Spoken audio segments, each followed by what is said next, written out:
fue Producciones Milagro, porque qué trabajo nos ha dado conectarnos a los compadritos esta tarde. Gerardo Valtierra, Gerardo Lisiaga, y hoy estamos de plácemes porque tenemos a un gran amigo, a un gran compañero, un gran comentarista de muchísimos años, alguien que se le aprende de fútbol, alguien que es un hombre completamente de fútbol, digo de todos los deportes, pero con una enorme pasión por el fútbol. Y antes que nada, compadrito, ¿dónde estás? Que no te miro. Pues mírame, aquí estoy ya solucionando los problemas de la tecnología que son bastante complicados para uno, caramba. Y saludamos con mucho gusto a Eduardo Treyes Noriega, que ya está ahí, muy elegante. ¿Cómo estás, Lalo? ¿Cómo te trata la pandemia y el confinamiento? Tenía tiempo de no, ahora sí que de no verte. No, aquí estamos con el gusto de siempre. Un saludo para los dos Gerardos, para Gerardo Lisiaga, para Gerardo Valtierra, grandes amigos, buenas personas sobre todo, que no abundan en la vida, y para qué damos detalles, pero finalmente aquí estamos y adaptándonos a la nueva normalidad que tiene que ver no solamente con el confinamiento, estar en casa, sino con esto, ¿no? Darle un mayor impulso a lo que yo llamo una evolución de la televisión, que son las redes sociales, porque lo que más se está utilizando en la actualidad en este confinamiento es justamente la comunicación de ida y vuelta en redes sociales. Así es. ¿Tú crees que sea la nueva forma de hacer comunicación de lo que conocíamos de programas especiales, las entrevistas que a veces se complicaban con los personajes que no podían ir al estudio? ¿Crees que esta forma de trabajar que llevamos cerca de 3 meses sea pues lo nuevo en la comunicación para digamos, transformarlo y llevarlo a televisión? Mira, como cualquier actividad en la vida, o herramientas, o lo que tú me digas, sufren evoluciones. Yo recuerdo cuando apareció la televisión, se habló de que la radio iba a desaparecer. Lo recuerdo perfectamente bien, porque la radio fue el primer medio de comunicación masivo que llegaba a toda la República Mexicana ya desde la década de los 70. Aparece la televisión de lleno en los 70, desde antes inclusive, sobre todo televisión a colores, y había ya una evolución contundente de medios de comunicación que era la televisión, la ventana para salir de tu casa y entrar a otros mundos. Y yo estoy convencido, y recuerdo que lo platiqué con gente en Televisa, en la década de los 90. ¿Qué vendrá después de la televisión? ¿Qué vendrá después de la televisión por cable, por ejemplo? Una evolución. ¿Qué vendrá después de la televisión privada, la de paga? Y es justamente esto, las redes sociales, que empiezan a través de telefonía, hablando del celular simplemente. Y no olvido que me dijo alguna vez Emilio Díaz Barroso, que conocimos todos, que esa herramienta iba a ir creciendo y que habría un momento en que un celular permitiría lo que estamos haciendo ahora, lo que parecía imposible hace 20 o 30 años, ¿no? Que estemos todos en un lugar diferente, cómodamente en casa o en tu oficina o inclusive en la calle y poder comunicarse y conectar con la gente. Así que para mí es una evolución y créeme que esto de las redes sociales apenas empieza a desarrollar el potencial que tiene. Oye, Lalo, y mira que tú nos puedes hablar enormidades del tema del periodismo. O sea, pasaste por prensa escrita, ¿no? El Heraldo, El Esto, Excelsior, Novedades. 4 de los grandes periódicos que todavía están, fíjate lo que son las cosas. Luego fuiste a radio, después televisión, y ahora estamos aquí platicando. Cuéntanos para ti cómo ha sido esta evolución para ti. ¿Cómo haría un periodista de antes lo que estamos haciendo en este momento ahora nosotros contigo? Yo tuve la fortuna de pasar por todas esas etapas. Actualmente, el que tiene la carrera de comunicación, o como se le llame en este momento, en diferentes unidades, lo que busca el estudiante es de inmediato llegar a la televisión como máximo objetivo, o más prontamente ya aparecer en redes sociales, a través de programas de YouTube, en Facebook, en en todo tipo de vías de redes sociales, en el Twitter, en el Instagram. Pero yo tuve la fortuna de tener una base sólida de periodista y de comunicador. Y empecé justamente en los tiempos en que no existía esto. Empecé en la prensa escrita. A golpe de tecla, como decíamos, y olor de tinta, me decía eso Dolorosa Hidalgo, en el Heraldo de México, junto con Teodoro Cano, dando el periodismo escrito. Y ahí empecé. Luego conocí a un maestro como Ignacio Matus, en paz descanse. De ahí pasé a trabajar al diario Novedades. Y mi objetivo siempre fue la televisión. Y recuerdo que en aquella época, hablo de la década de los 70, todavía la familia Farley estaba integrada como socio de Televisa. Y había relación entre Televisa y Novedades. Y se presentó el momento coyuntural de llegar a la sección deportiva como reportero, pero después de pasar como reportero y como columnista y cubriendo entrenamientos, tomando con pluma y libreta apuntes, más adelante. Y ya cuando ingresé en 1980, ahí ya pegué un brinco importante, porque al mismo tiempo empecé yo a aparecer en transmisiones de fútbol en Radiopolis, que era el concepto de radio de Televisa. Viví una etapa de radio muy importante, más de 15 años, haciendo programas con Gerardo, con Antonio de Valdés, mucho tiempo en grupos, en la XX, en la XW, viví eso. Y de forma paralela me iba yo desarrollando ya en Televisa y conocí todo tipo de personajes que son leyendas. Jacobo Zabludowski, Guillermo Ochoa, el periodista, Ricardo Rocha, más adelante Abransowski. En su primera televisión, Joaquín López Dóriga. Y me tocó vivir también, y en deportes estaba Jorge Berry, yo llegué, estaba Fernando Ochoa, entramos el mismo año, Antonio de Valdés y un servidor, y ahí empezó la carrera, ¿no? Y en Televisa, pues estamos hablando en Televisa, entre Televisa y la radio, hablamos tranquilamente de 40 años, así que ya pasó bastante agua bajo el puente, ¿eh? Ya llovió un poquitín nada más, mi querido Lalo. Oye, ¿Ya llovió? Oye, y futbolista, digo, teniendo en casa al director técnico más prestigiado, más importante, el más ganador en torneos mexicanos, selección nacional, en fin, teniendo en casa a un director técnico, ¿qué pasó con la carrera de futbolista? ¿O de plano no, nunca te llamó la atención? ¿O como dicen, te lesionaste la rodilla justo cuando ibas a entrar en tu debut? Mira, en 2 palabras me dijo mi papá, bueno, en 3, falta hambre. Es lo que me dijo en algún momento. Porque yo desde niño jugaba fútbol con mi hermano y con mis primos. Ya en la adolescencia, en la Liga Interclub, jugué torneos incluso internacionales. Fui con equipos mexicanos juveniles a una gira por Panamá, a otra en Nueva York. Tenía condiciones, está mal que lo diga yo, pero quien me vio jugar sabe que tenía condiciones para poder llegar. Sin embargo, se vio muy interesante. Mi padre creía en el nepotismo y era muy cuadrado en eso.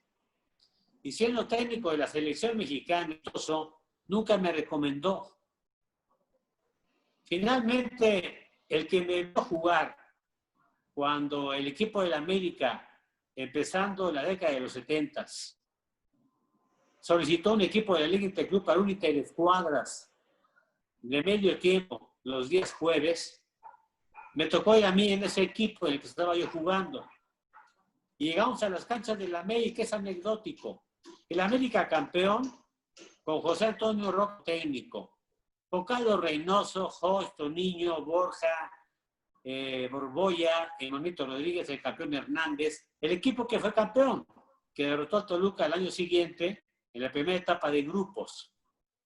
Y llegué yo con mis cosas, como cualquier hijo de vecino, me cambié ahí en la cancha, e hicimos un partido de sparring de chavos contra el América, medio tiempo simplemente.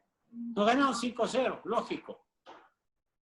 la emoción de estar ahí fue impactante para todos. Yo recuerdo que al arrancar el partido, jugaba como extremo derecho, hice un par de acciones por ahí que me resultaron interesantes, terminó el partido y cada quien a su casa, y cuando yo me estaba cambiando, el señor Roque, en paz descanse, se me acercó a mí y al grupo. Y testigo, mi técnico, el profe Rubén Maturano. Fíjate lo que es la vida, que esa es otra historia. Y Roca me dice, Eduardo, ¿tú eres hijo de Nacho? Digo, sí. Dice, te estaba yo viendo ahorita. ¿No te gustaría jugar aquí en el América? Digo, por supuesto. Dice, vente el lunes, cosas, y te voy a meter a la reserva especial. Fue todo lo que me dijo. Llegué a mi casa, me presenté el lunes y empecé a entrenar en la reserva especial del equipo del América. Mi papá se enteró a la semana siguiente. Cuando por alguna razón un día no fui y habló Roca a mi casa y contestó mi mamá y dijo, papi, así le decía a mi papá, en paz descansen los dos, te habla el señor Roca. Y le preguntó, oye, ¿qué pasó con tu hijo? ¿Qué pasó de qué? Es que no vino a entrenar. Ahí se entera él que estaba yo trabajando con el América en Fuerzas Básicas. Pero en el andar de los entrenamientos, sí me daba cuenta que, como me decía mi padre en algún momento, para ser un profesional de fútbol o de cualquier deporte se requiere tener o mucha hambre o mucha afición. Hablando de gente con condiciones. Y no te doy nombres, pero hay gente que era tronco, pero mostraron entusiasmo y coraje y llegaron a la primera división. Y destacando inclusive.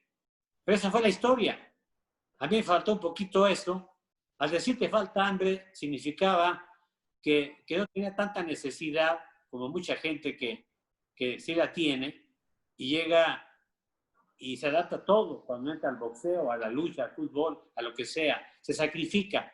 Vaya, me faltó sacrificio para entender y llegar a ser un futbolista profesional. Y esa fue la historia. Oye, Lalo, y entonces esa pasión y lo que traías de amor por el fútbol y el deporte, pues lo canalizaste en el periodismo. Exactamente, lo dices, porque cuando de pronto se pasa la edad, estaba yo estudiando y me invitan a trabajar al Heraldo de México, yo tomé la decisión en ese momento de tratar de involucrarme lo más que pudiera con el fútbol. Y quería dos cosas además. Lograr cierta popularidad, no como mi padre, que es una leyenda, pero que me conociera, que se supiera de Otto Treyes en el fútbol, de alguna manera, y sobre viajar, porque estoy convencido que viajar es parte de los placeres que te da la vida, si lo puedes lograr y si lo buscas, lo consigues. Y yo lo veía, y cada que mi padre regresaba de un viaje nos platicaba lo que veía, la gente que conocía los países, y de alguna manera lo logré a través del ritmo. También recuerdo muy bien que me dijeron, si vas a ser periodista, piensa bien con quién te vas a casar. Esa la dejo votando. Porque sí, es una actividad. ¿Lo sabemos los tres? No, bueno. Absolutamente. No, qué cosa. Vaya que sí lo sabemos. Oye, mi querido Lalo. Y así, sí, síguele. Ya acaba. Es que sabes que tenemos algunos problemas con tu señal, como que se frisea, ¿no, Gerardo? ¿Lo ves? Pues ya sabes que estoy en el pueblo, en Teoloyucan y el internet. No, la señal de Lalo. Ah. Sí, tiene que venir a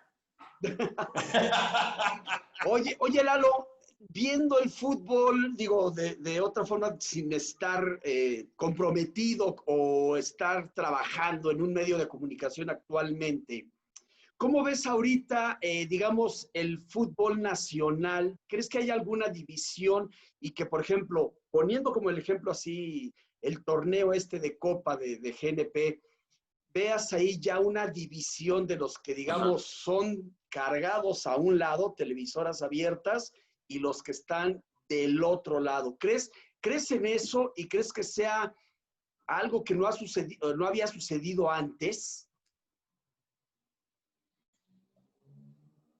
No, siempre ha ocurrido, Gerardo. Digo, yo les llevo a los dos, entré mucho antes que ustedes al medio, y recuerdo en los 90, en 1990 para ser concreto, era tanta la rivalidad por el poder, la lucha por el control de la selección mexicana y la Federación Mexicana de Fútbol, recuérdalo, que es cuando llega Menotti y lo trae Emilio Maurer, y lo logró y lo metió, apuntalado por la gente de Imevisión en ese momento. Había una noche carnal entre las televisoras. Así que lo que está ocurriendo no es nuevo realmente. Tal vez las formas sean diferentes, pero esa rivalidad siempre ha existido. Tal vez en los últimos 20 años, yo calculo, ya se estableció una alianza en sociedad. No que sean socios, ojo, una alianza en sociedad entre Televisa y TV Azteca en beneficio de las dos partes como televisoras, cuando aparecieron ESPN y Fox, cuando entró la competencia, vaya. Y la televisión mexicana se alió, son socios empresariales, esa es la palabra exacta, de conveniencia. Y un ejemplo de eso es justamente el torneo que acabas de mencionar. El torneo que arranca el viernes, la Copa GNP, ya comercializada México, comercializada por GNP y organizada por Televisa y por TV Azteca, obviamente, con equipos que ellos transmiten, y yo no lo veo mal, porque una situación como la actual, en donde todo el mundo estamos perdiendo hasta la camiseta por la pandemia, cualquiera busca monetizar de una u otra forma. Así que surgió esta idea del torneo, un par de cuadrangulares, una final el día 19, y lo veo normal. Yo más bien encuentro, a tu pregunta, Gerardo, de este torneo, lo que está ocurriendo ahora, es un estado de contingencia, solamente es eso. La pandemia está generando un cambio de vida, no solamente en México, en el planeta completo. Esto no es como la guerra mundial, en donde parte de América ni supo qué pasaba, salvo Estados Unidos, obviamente. En cambio, la pandemia envolvió al planeta completo. El parón deportivo fue en todo el mundo, en todos los deportes. Las pérdidas millonarias han sido en todos los deportes. Se acaba de cancelar ya el béisbol definitivamente en México en lo que resta de la temporada. Va a arrancar Fórmula 1 apenas, NFL, muchas cancelaciones. Bajo la idea de la contingencia de la pandemia, se pueden presentar muchas situaciones, lógicas e ilógicas, racionales o tontas, como por ejemplo eliminar el descenso. Eso fue una tontería y no tenía nada que ver con la pandemia, porque en España, lo estamos viendo, en Alemania, en Italia, en la Liga Premier, nada, está suspendiendo los descensos, no tenía nada que ver con eso. Ahí obedeció a cuestiones, ahí sí para que veas, convenientes para un grupito y no tanto para otros, ¿no? Pero en esta contingencia se puede esperar de todo, ¿eh? Y atención, porque esto de la pandemia, todos lo sabemos día con día en el reporte que da la Secretaría de Salud, puede llevarnos 1, 2 o más tiempo a que se establezca la normalidad como tal, no la nueva normalidad que es contingencia realmente.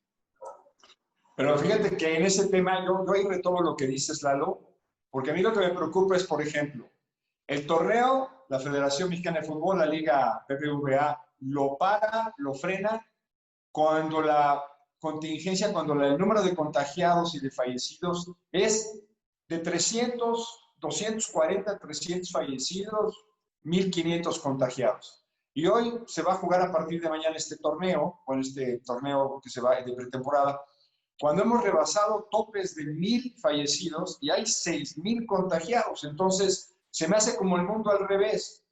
En España e Italia, el fútbol se cierra cuando la pandemia está en lo más alto y abren el fútbol y regresa el fútbol cuando la pandemia baja muchísimo. Aquí lo estamos haciendo exactamente al revés. Ese es mi punto en el que yo difiero de que estén haciendo el torneo, ¿no? Aquí tiene que ver con los tiempos, Gerardo Lisiaga, porque recuerda que todo empieza en China, la pandemia. Y lo primero que invade justamente es Europa. Y de Europa llega a Estados Unidos. No sé si recuerda que en algún momento el nivel más alto de contagios y de muertes estaban en Estados Unidos y en Alemania. Y después fue en España. Y llegó a México tarde que temprano y terminó permeando a todo el continente americano. Era por etapas, iba llegando de esa manera. Ya se sabía que en este momento, arrancando el mes de julio y hasta la mitad de julio tal vez, el pico de la pandemia en México va a estar alto. Pero por lógica fue bajando en donde empezó y tomó picos tal vez más altos en su momento. Hablo de Alemania, por ejemplo, de España. En España, teniendo familia catalana, nos reportaban que era terrible la situación, cuando en México apenas estaba llegando el contagio y la curva iba apenas empezando a levantar. Aquí se trata de que se vaya aplanando la curva, y aplanar significa que ya no aumenten los contagios, porque las muertes van a continuar irremediablemente. En Estados Unidos, en este momento, vaya, en ningún país del mundo se ha zanjado la pandemia. Una cosa es que esté controlado el número de contagios para que no haya más muertes, y otra es que no se encuentra todavía la cura para eliminar la pandemia. Para atacar el coronavirus no hay cura todavía, no hay vacuna. En todas partes del mundo se está buscando la solución. Y aun cuando se encuentre, que puede llevar todo el año, en lo que se patenta y se distribuye y se desarrolla, puede llevar otro año para que llegue a este país y a muchos países del mundo. En Alemania, por ejemplo, Alemania arrancó su torneo de liga, lo suspendió por la pandemia y lo reanudó a mediados del mes de mayo. Y todavía en ese momento en Alemania el pico de la pandemia era bastante considerable. Sin embargo, ¿qué marca la diferencia? El sector salud de Alemania y de Europa y de Estados Unidos nada tiene que ver con México, y entre muchas cosas, lo que desnuda la pandemia es que en este país, hasta en el sector salud, se ha dedicado a robar en lugar de atacar problemas serios con hospitales, con buena educación de la gente que trabaja en los mismos, enfermeros, médicos, etcétera. Pero el tema del fútbol, no obstante que hay un pico alto en este momento de contagios, empieza ligeramente a aplanarse la curva. O sea, para ti está bien que se juegue ya a partir del viernes el fútbol en México. Claro, a puerta cerrada, que estamos en semáforo rojo y se va a jugar una de las delegaciones con más contagios. No tanto como Tlalpan, pero Coyoacán está pegadito y Zapopan no está tan alto. Pero, o sea, ¿tú estás de acuerdo con que ya se reanude el fútbol? Lo que pasa es que si ustedes no olvidan, en Italia se reanudó el fútbol con gente contagiada. Hablo de futbolistas. Claro. Había 1 o 2 casos de contagio en Italia. También los hubo en España. Había futbolistas con contagio de coronavirus y aún así se reanudó la liga. Vaya, el hecho que de pronto aparezca un jugador contagiado o 2 no significa que se van a contagiar todos. Se trata de que se sigan a rajatabla los protocolos que indica la Secretaría de Salud, para evitar precisamente que se expanda esto. Por eso será todo a puerta cerrada. A mí me sorprendió en todo caso que arrancara la Copa GNP este viernes, pero finalmente ya estaba autorizado que el fútbol arrancara aún teniendo el semáforo rojo, acuérdense. Era simplemente con estadio vacío. Y cuando se permitió esto, la Liga MX tomó su tiempo para hacer una pretemporada con concentraciones como todos los equipos y arrancar el día 24 de julio. Aquí simplemente lo que buscaron Televisa y TV Azteca era empezar a generar dinero que les entre de todo lo que se ha perdido con este cuadrangular, que tal vez no se dé en las mejores condiciones de sanidad, pero te puedo asegurar que para el día 24 de julio el tema de la pandemia en México se va a mantener en México y en varios estados todavía en situación más o menos complicada, aún estando en semáforo naranja. Sí lo creo. Oye, Lalo, dando un tema, ya un giro hacia lo más personal, hacia lo tuyo. Finalmente acabas de mencionar a tu papá, te mandamos un fuerte abrazo. El tema de la pandemia también te tocó, bueno, pues nosotros admirábamos muchísimo a don Nacho. Y fíjate que tú has cubierto en el periodismo a tantos entrenadores de la selección nacional. Hemos tenido la oportunidad de platicar con varios de nuestros colegas. Y hay un punto y hay un referente muy especial. Es con entrenadores mexicanos con que la selección nacional mejor ha funcionado. Tu papá fue el director del Tri en el 62 en Chile y en Inglaterra 66 y la fórmula era verdaderamente, pues para el momento los resultados eran extraordinarios. ¿Cómo lo has vivido tú ahora que está el Tata Martino? ¿Qué entrenador te ha gustado más a ti de la selección?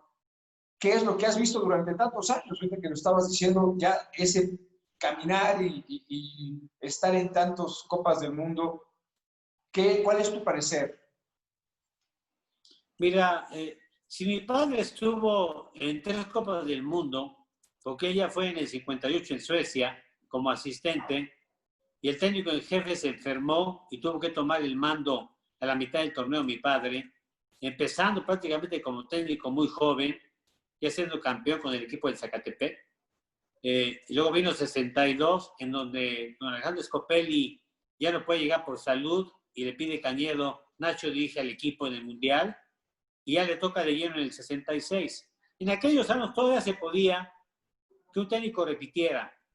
Digamos que no había tanta grilla, o no había tanta competencia, como quieras tú verlo. No había tanta gente tan preparada para tomar a la selección mexicana.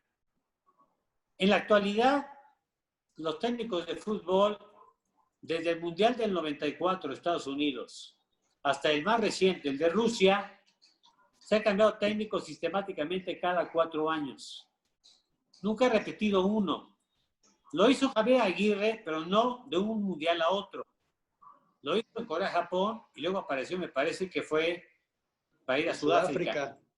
Exactamente. Y los dos fueron en calidad de bomberazo. Para Corea-Japón, cuando queda fuera Enrique Mesa, y México casi eliminado, toman a Javier Aguirre, lo hace Alejandro Murillo y califica al equipo mexicano que estaba prácticamente eliminado con el 3-0 allá en Honduras. Y se repitió la historia para ir al Mundial de Sudáfrica. Por el tema de Piojo Herrera, con la agresión esta de la familia a colegas, el caso de Martinoli, queda fuera y entra al bomberazo Aguirre. Por lo demás, el tema es que de Miguel Mejía Barón hasta el último técnico que ha tenido el equipo mexicano, se cambia constantemente. Es una pena porque no hay continuidad. Y no hay continuidad porque las grillas siguen prevaleciendo, los intereses.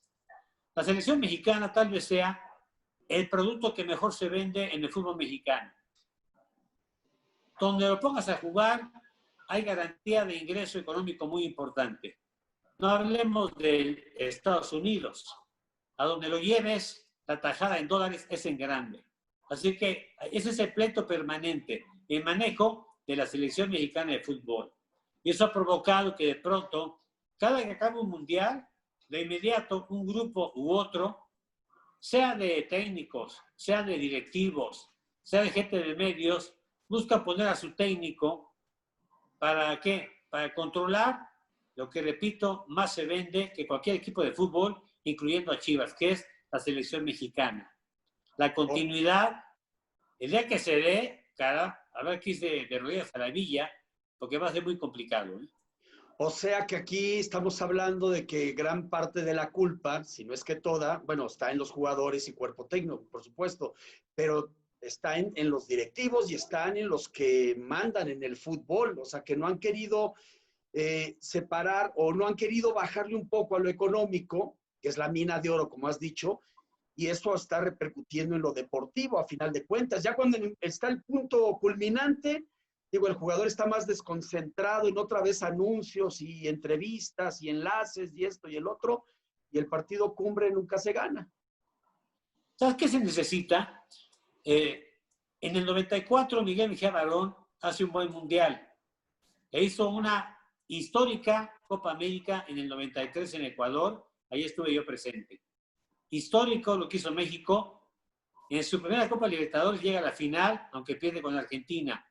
Y luego viene el Mundial de Estados Unidos. Del Mundial de Estados Unidos al de Rusia, el equipo mexicano, indistintamente con técnico diferente o con el mismo, en el caso de Javier Aguirre, en 2 etapas distintas, se ha quedado siempre antes del quinto partido. El técnico que logre llegar al famoso quinto partido, ya sin importar lo que pase ahí, le puedo asegurar a los dos que ese técnico repetiría el mundial siguiente. Pero como esto no ha ocurrido, y se han quedado muy cerquita algunos de ellos, muy La cerquita. Volpe.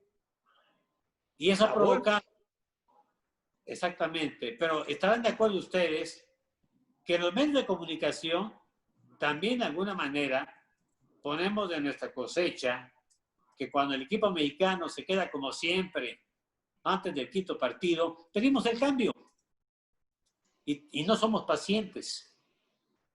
Pero así es el fútbol mexicano. Así es el fútbol mexicano. En Alemania ha habido equipos alemanes que han fracasado terriblemente y se ha mantenido al técnico. Y en el siguiente mundial, otra vez en la final o campeón del mundo. Es un buen ejemplo. Sí. Oye, pues fíjate que cuando iba a ver la continuidad, pues surgió el tema del aeropuerto y de la situación con el Piojo y su familia. Si no, el Piojo hubiera seguido de un mundial a otro, ¿no? Totalmente. Pero fíjate que yo te quiero preguntar, Lauro, se lo he preguntado también a otros colegas. Hay un tope, hay un límite. Yo creo que el fútbol mexicano, por todas las consideraciones que acabas de hacer, muy importantes, una de ellas es el tema económico sobre el deportivo, ¿no? Tenemos un tope o llegamos a un nivel. La verdad, no pasamos de ahí. Yo a veces digo, pues porque no nos alcanza como nación, como organización de fútbol. Lo acabamos de decir también, el tema económico es el fundamental. ¿Tú crees que haya un tope, un serio tope, que no lo podamos pasar o que ese es el nivel del fútbol mexicano? ¿Cuántas veces hemos escuchado de, no, hombre, pues ya, no se desgarren las vestiduras, hasta ahí llegamos? Hay que tomar en cuenta, Gerardo, para responder a tu pregunta, que a nivel de clubes, que pueden ser cosas distintas, pero es un reflejo de, porque cuenta con elementos extranjeros, el fútbol mexicano ha llegado a 3 finales en Copa Libertadores.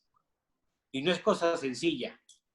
Y te puedo asegurar que se han perdido porque unilateralmente se juega la final siempre allá. No son parejos. No es uno allá y otro acá. Todo es allá. Bueno, ni modo. Aún así se ha llegado a la final. El fútbol mexicano para mí tiene un buen nivel competitivo. Pero hablando de selección mexicana, yo llegué a pensar en el tope que tú mencionas. Pero si tú revisas la cantidad de elementos que ha importado el fútbol mexicano, que ha exportado más bien, que están actuando en Europa y que se le reconoce calidad, te habla que si hay nivel para competir en fútboles importantes. Pero volviendo al tema de selección mexicana, cuando México se encuentra a Estados Unidos, en Corea, Japón, en ese momento, creo que más de uno, yo estaba allá, pensamos, finalmente vamos a superar esa barrera que nos tiene ahí atorados hace no sé cuántos mundiales. ¿Y recuerdan lo que pasó? Nos echó el equipo de Estados Unidos, increíblemente. Y ahí sí, para que veas, apareció un tope, pero que era mental. Pareciera que es la bestia negra para el futbolista mexicano a nivel de selección, quitarse de la mente lo que trae, la verdad que trae, al llegar a ese partido en el que siempre se está quedando. Y lo mismo con Estados Unidos, teniendo un equipazo de fútbol, ¿no? Pero sí, es cierto, en tanto no se llegue a ese partido, seguirá siendo México, como en algún momento algunos equipos, y no hablo de la máquina, no se metan con mis macetas. Ahorita vamos para allá. Oye, Lalo, en otro tema, pero también relacionado a la actualidad, el caso de Renato Ibarra, ya se ha mencionado que va a préstamo con el Atlas, América llegó a un acuerdo con el conjunto rojinegro.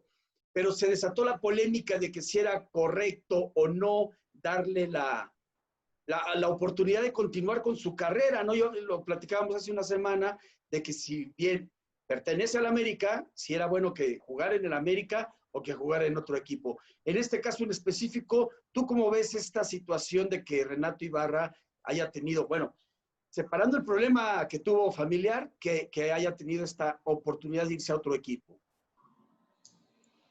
Para mí resulta una decisión sana que se haga del equipo del América. Como futbolista, Ibarra es muy destacado. En este momento, de la gente más importante del equipo del América. Muy bien cotizado. Rápido, escurridizo, goleador, de los que prende a la tribuna por su tipo de fútbol. Pero lo que hizo en su ámbito familiar es simplemente Gerardos, imperdonable. Yo no lo concibo. Y no entro en detalles porque no es el tema mío, ni tengo por qué hacerlo, pero lo que hizo es imperdonable. Y me parece que para Miguel Herrera también. Y ya la relación de Miguel Herrera con Ibarra era de dientes para afuera. Era llevarla bien, pero hasta ahí. No entraba en planes realmente. Así que lo más sano es que vaya el equipo del Atlas, seguramente a préstamo, para que se venda bien el camello en su momento. Y en el Atlas te puedo asegurar que va a rendir, porque capacidad tiene. Y lo que vivió aquí en México con su familia, en Guadalajara, igual se suaviza, la gente también no se meta con él por lo que pasó, porque a pesar de que la esposa lo perdona, el hecho ahí quedó muy marcado, en una época en que la mujer merece, y desde muchos años atrás, un lugar y un respeto permanente en todos los sentidos y en cualquier ámbito. Así que me parece sano. Aquí la pregunta es, ¿quién va a jugar con el América ahora por el lado derecho? Porque Jürgen Damm también se anunció el día de hoy, se va a jugar al Atlanta en Estados Unidos y el América va a quedar cojo. Pero vaya, en el América, entre la pandemia y la crisis económica que vive su corporativo, te puedo anunciar que se fue Marchesín, se fue Guido Rodríguez, se fue Álvarez, se fue Mateus Uribe, se va ahora Ibarra por la razón que sea, y seguirá saliendo gente importante de la América, porque también a la América ya la alcanzó la crisis económica del grupo que maneja el equipo.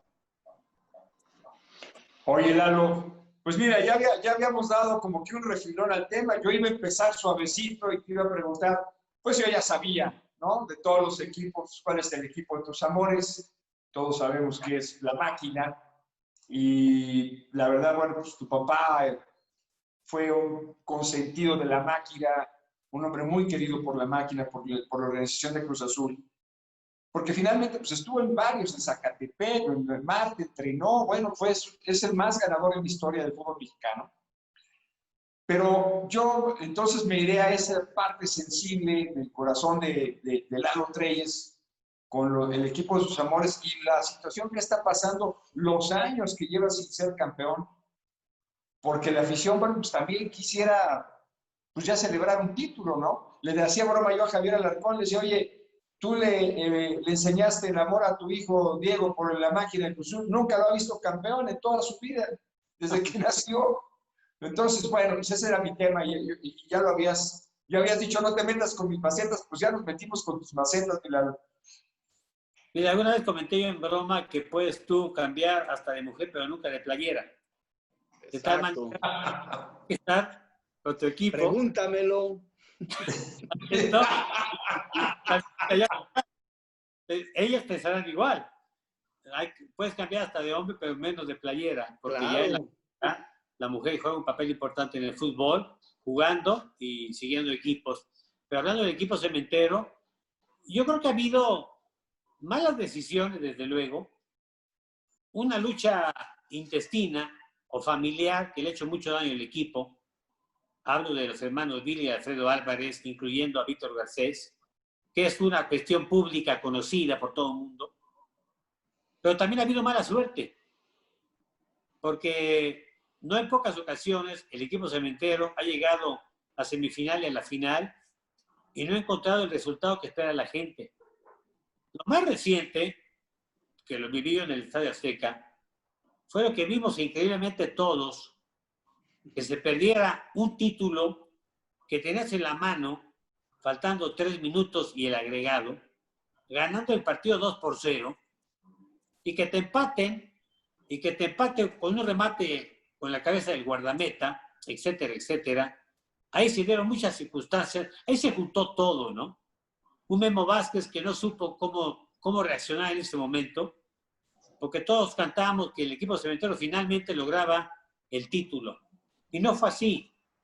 Ahí hubo mala suerte en una jugada, recuerdo bien, en la que dispara el Chaco y del poste le pega en la pierna a medio metro de la portería a un jugador cementero.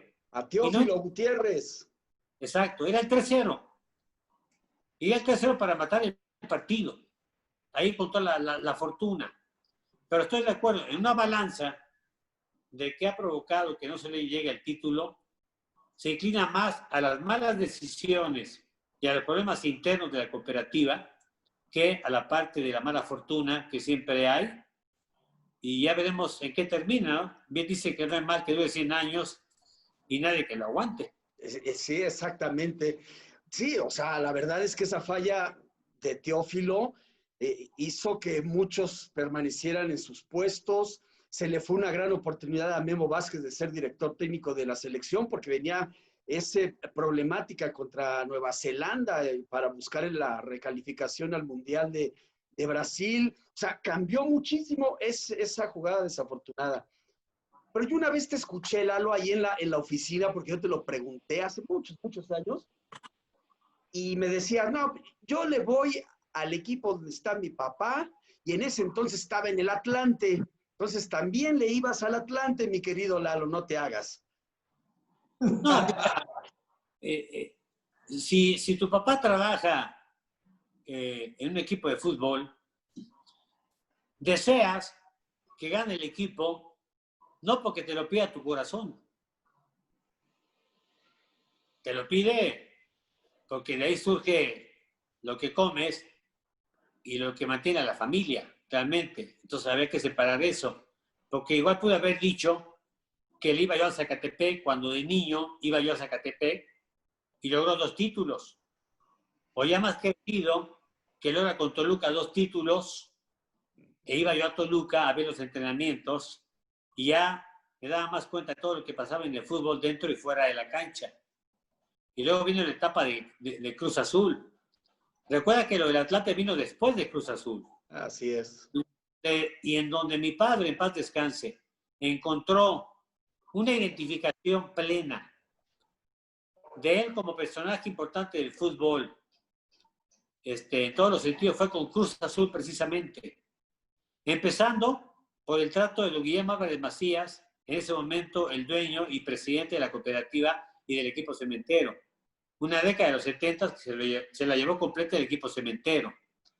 Y esos títulos hicieron crecer la imagen de él y lo consolidaron en todos los sentidos, aunque ya venía de estar trabajando con selección mexicana, en donde también hubo un cambio de un mundial a otro, del 66 al 70, cuando entra Raúl Cárdenas. Pero realmente, de corazón, realmente, Cruz Azulino desde aquellos años de los 70. Oye, Lalo, volviendo a un tema en el que hemos sido muy afortunados, tú también lo dijiste al entrar al programa, esta charla con nosotros, que hemos sido muy afortunados, porque has viajado por todo el mundo. ¿Cuántas copas del mundo tienes? Y sobre todo, ¿cuál recuerdas con más cariño? Porque la verdad es que hasta Orbañanos nos dijo, si hubiéramos viajado con nuestro dinero, no hubiéramos llegado ni aquí ni a Xochimilco, pero tuvimos la oportunidad de viajar por todo el mundo cubriendo lo que nos gusta, que es el fútbol, ¿no? Tú, Milano, ¿cuál recuerdas con más cariño? ¿Qué es lo que tienes de todos esos viajes? Mira, la que más recuerdo fue la primera. Yo completé de manera consecutiva, o ininterrumpida es la palabra, 10 mundiales. De España 82 a Rusia 2018. Y de ahí me fui al 86, al 90, al 94, 98, Corea-Japón, después vine a Alemania, Sudáfrica, Brasil, y viene finalmente el tema de Rusia, hablamos de 10 mundiales de fútbol en la cobertura. Me dejó una muy buena impresión el primero, porque como visor del periodismo y de la televisión, era un sueño para mí ir a un mundial de fútbol tan rápido, después de estar 2 años en Televisa, y le pasó lo mismo a Antonio de Valdés, fuimos juntos al Mundial de España. El primero es el que te marca en varios sentidos. Y de ahí en adelante, cada mundial te ofrece algo diferente. Para empezar, conoces al país. Siempre he establecido que no es lo mismo ir de vacaciones una semana que estar un mes y 10 días viviendo como si fueras un ciudadano de un país, moviéndote en metro, conociendo a la gente.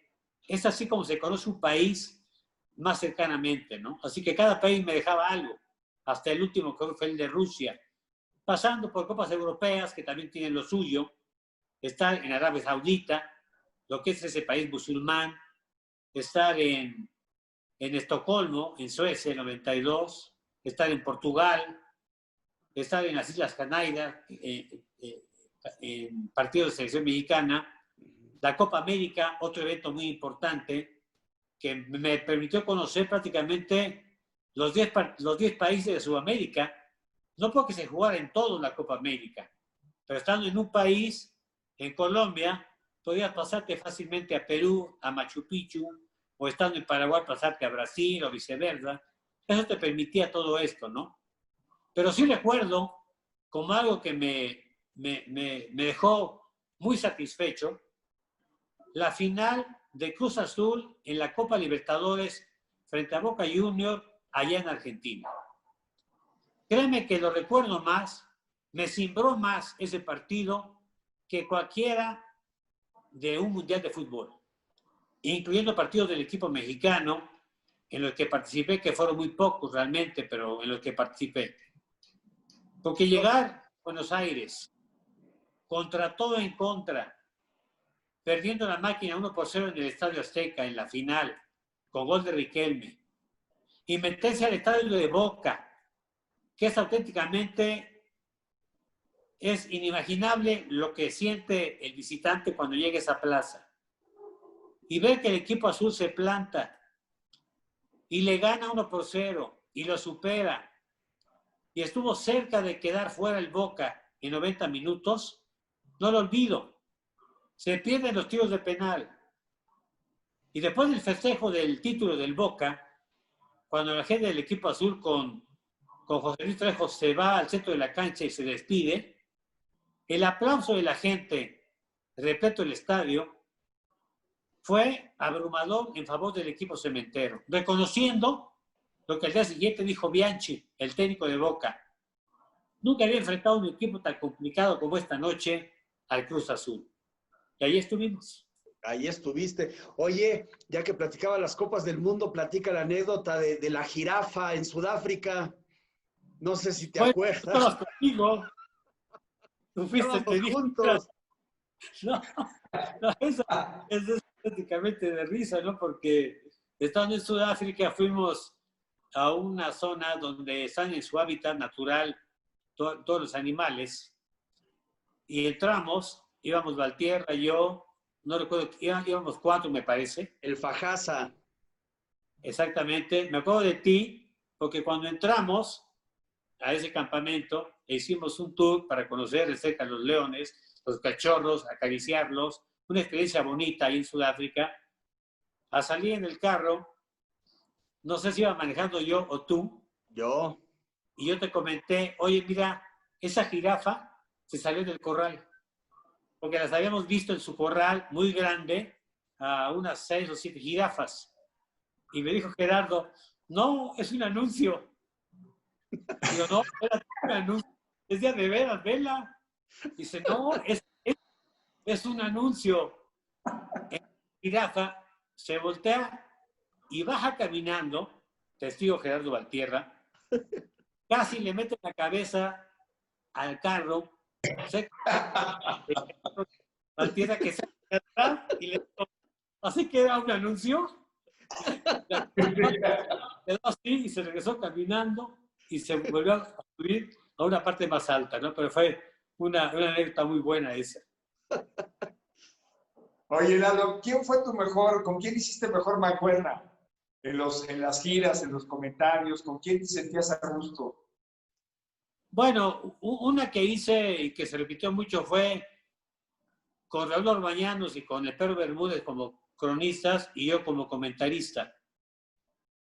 Cuando se hacían partidos en el Estadio Azteca o a nivel de selección, estaba en la cancha de pronto Miguel Bulnes, en su momento Fernando Schoar, más adelante Mauricio Imay, pero básicamente ellos dos, llegué a hacerlo en varios partidos, en giras en Europa de selección mexicana, andábamos por ahí los tres y hacemos un buen equipo. Y también siento que lo formamos el Perro Bermúdez, Paco Villa y un servidor, el famoso equipo Yellow, así le llamó Bermúdez, no sé ni por qué, hasta la fecha, pero pegó el equipo Yellow, fue por darle un color a cada equipo de trabajo en el Mundial de Alemania. Así que con Paco Villa y con el Perro Bermúdez hicimos también un trío interesante para trabajar, pero en general bien, ¿eh? Bien hablando de los compañeros. Oye, Lalo, ¿quién y por qué te puso en Televisa el Pulgas? El Pulgas, nunca supe por qué, pero sí fue Toño de Valdés. Normal. Yo lo quiero mucho porque nos conocimos desde antes de entrar a Televisa. Coincidimos en la radio, yo más grande que él, obviamente, no mucho más grande, pero más grande, y vivíamos en la misma casa y en la misma colonia.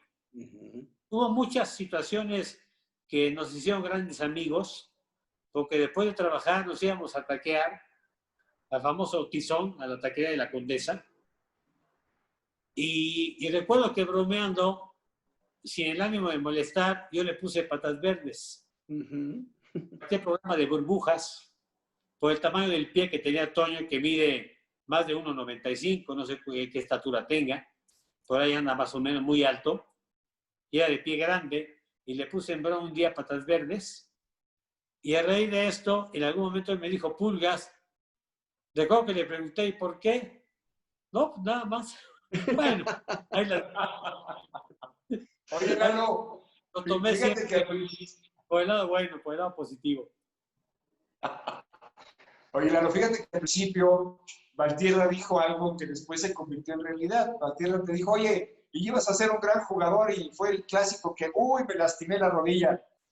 La gente no sabe que en un partido del equipo de deportes de fútbol en el Estadio Azulgrana te fracturaron, era un partido a beneficio, ¿te acuerdas? Sí, perfectamente bien. O sea, ya había una rivalidad entre artistas y actores y comentaristas, que empezó, me parece, con Juan Dosal en Hoy Mismo, entrevistando a Saúl Lizazo, y surgió el tema del fútbol y de que había un equipo de artistas y uno de comentaristas, y de pronto habló alguien para decir que nos retaban, respondió Juan, fue creciendo la rivalidad, y te hablo de meses antes.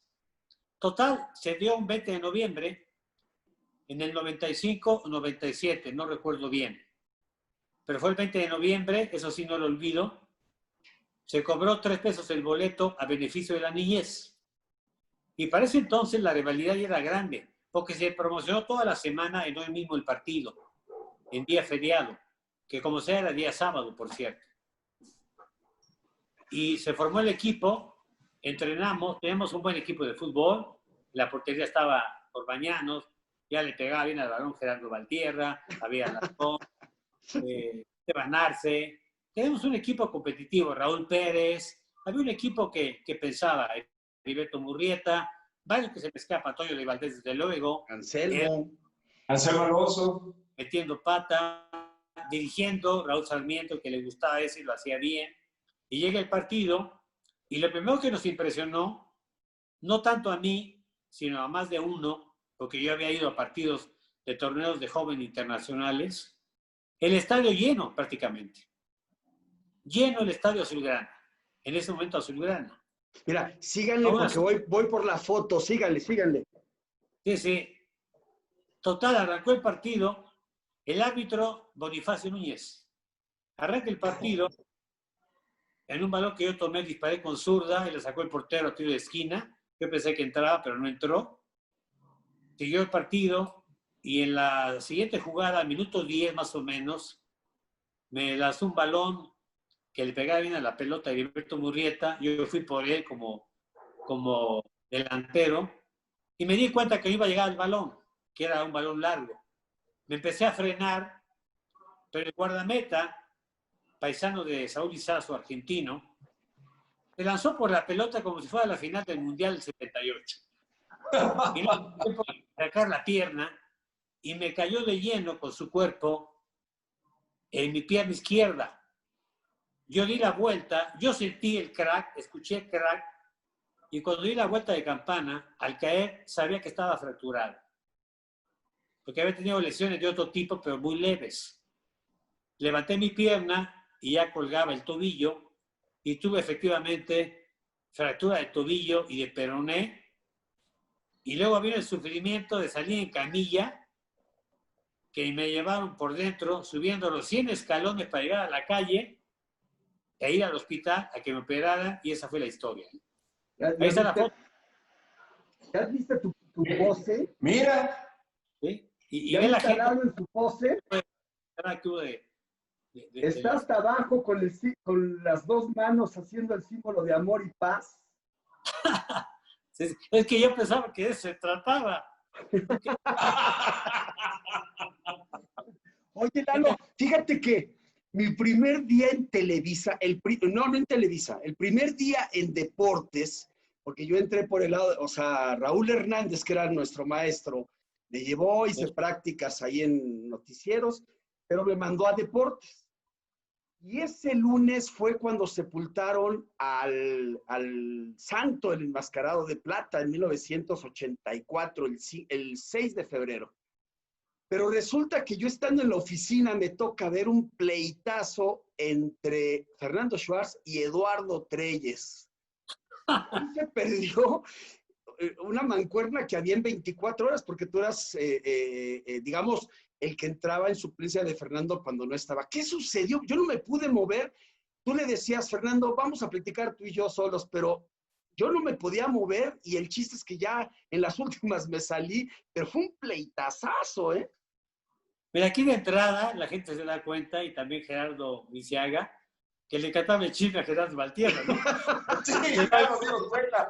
Lo hubieran mandado espectáculos. Pues, ¿cómo no me va a gustar, cabrón? No, realmente no pasó nada, ¿eh?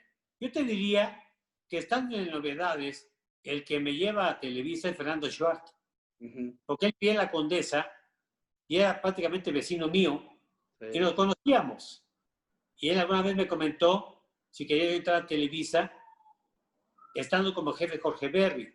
Le comentó a Jorge Berry y terminé en Televisa finalmente. Pero fue una simpleza, ¿eh? Tal vez, como diría Toño, de pocas pulgas, o de no quedarme callado cuando de pronto algo no me gusta. Eso me ha caracterizado. A veces no es bueno, no es muy conveniente, pero de pronto así es uno. Pero no pasó de eso, ¿eh? Fue simplemente como no vas a Las Vegas y haces algo, ahí se queda. Y muchas cosas en la oficina, de cualquier ámbito, ahí se tienen que quedar, ¿no? Oye, Lalo, nosotros tratamos de recrear una anécdota que tú nos contaste en aquellas famosas guardias de la noche del fin de semana, donde el Güero Díaz Barroso hablaba para preguntar por el resultado del América.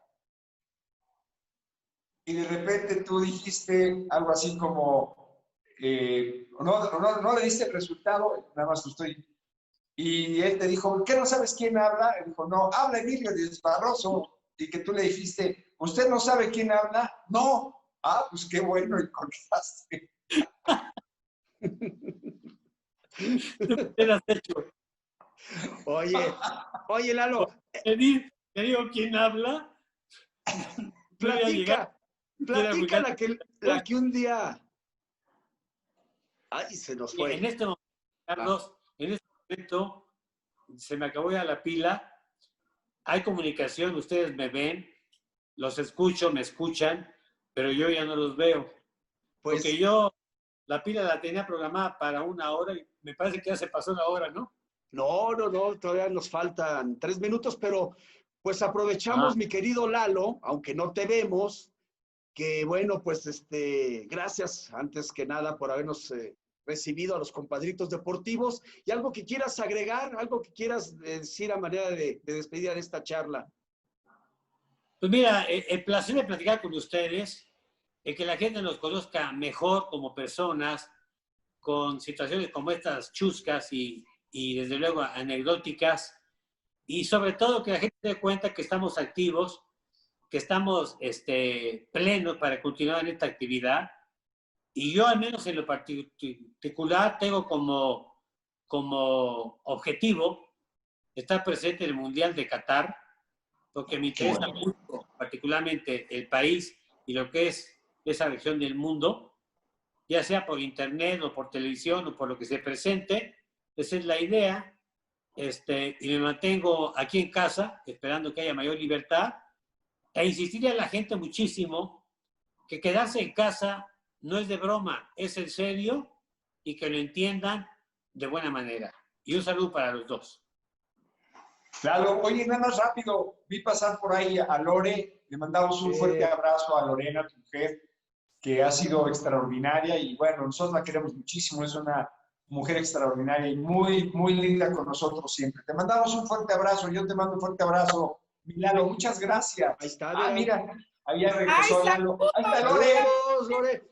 Oye, Lore, ¿te acuerdas cuando llegamos a estar los tres en el noticiero, tú haciendo ejercicio, mi compadre y yo, en la mesa de conducción, pero tú estabas ahí dándole duro, ¿te acuerdas? Al ejercicio. Oye, me acuerdo muchísimo, y ¿sabes algo que le he contado a Lalo? Lo que más me acuerdo era cuando aparte que eran increíbles conmigo ustedes y platicábamos, en ese entonces estaba estudiando Derecho, y cuando terminaba el programa, siempre Jerry nos invitaba a comer tacos, sí, a los chavos. Nos llevaba por la sí, y felices también, y siempre ustedes se portaron increíbles conmigo. Date cuenta, Gerardo Valtierra y Lisiaga, que trae puesta la playera del Barça. Del Barça. Y después le vamos a regalar una del Atlante, porque son los mismos colores. No, espérate, no. Mira, su casa está enfrente del Parque Hundido. Ajá. Y prácticamente desde la parte más alta del edificio se ve ahí, no lejos, el estadio Azulgrana. Así que volverá la actividad del equipo Azulgrana en cuestión de días. Pero hablando del Barcelona, le mando un beso a mi hija Ivonne Treyes, a mi nieto Jan de origen catalán, mi yerno es catalán, y tuve ya la fortuna de estar presente en el partido de Real Madrid y Barcelona, allá en Barcelona, y creo que va a ser la primera de muchas, conociendo a la familia allá en Barcelona. Así que en la actualidad el corazón del fútbol está de color azul y blaugrana, pero no por el Atlante, por el Barça. Pero si el Atlante yo junto... Sí, perfecto. Yo te voy a mandarla. Sí, tú mándamela. Y otra cosa, sus hijos hermosos, tu hija Jerry Valtierra, bueno, guapísima. Gracias.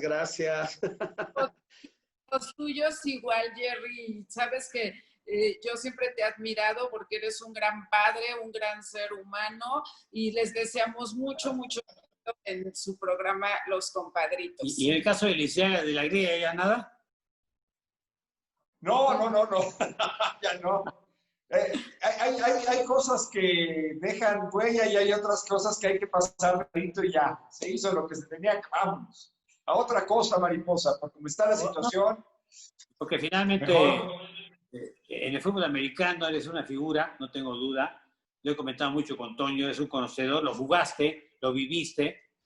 Así que fue un parteaguas para ti o fue un stand-by, probar algo diferente, pero al final el deporte te deja muchas cosas, ¿no?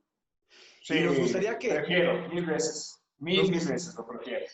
Y me da mucho gusto verlos bien, Nos gustaría que te despidieras, Lalo, con tu frase con la que siempre despedías una transmisión. Con el gusto, pásela bien. Eso. Gracias y pásela bien. Presentaba con el gusto de siempre. Exactamente. Porque se me fue, fuera de primer nivel, porque esa la escuché hasta en el ámbito político. Sí. Yo te podría decir quién la decía. Exactamente. Un saludo para todos y en algún momento, así como ahora, los vamos a molestar porque tenemos un canal ahí en YouTube y otro que se llama La Neta del Fútbol, así que los estaremos molestando más adelante. Bueno, con todo el honor. Ahí queda la invitación y gracias a Eduardo Treyes Noriega. Lorena, te mando un fuerte abrazo y un besote, Lorena Cid. Compadrito, nos vemos. El beso nos vemos. Hasta luego.